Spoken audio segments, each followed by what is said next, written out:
अभी आप सुन रहे हैं डीजे कमलेश दिवाकर साउंड अलपुरा के फोन नंबर 7708981462।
डीजे कमलेश दिवाकर धमाल मचा दिया पूरा बिहार में।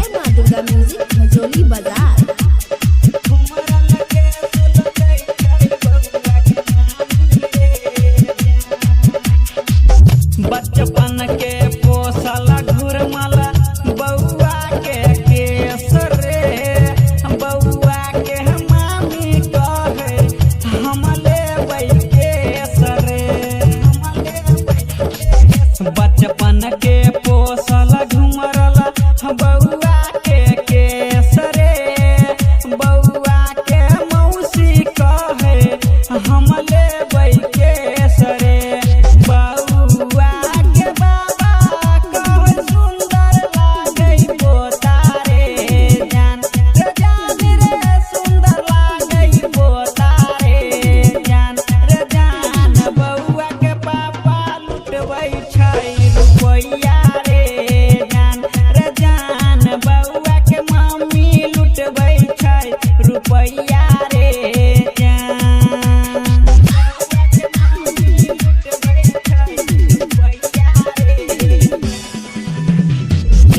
डीजे कमलेश दिवाकर साउंड अलपुरा।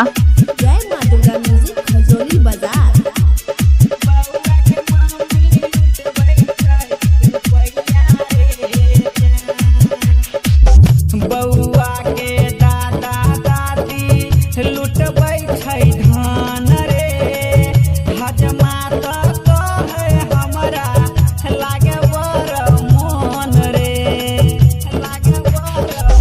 बउआ के नाना नानी लुटबै छै धान रे, पुरहित त कहे हमरा लागे बर मन रे।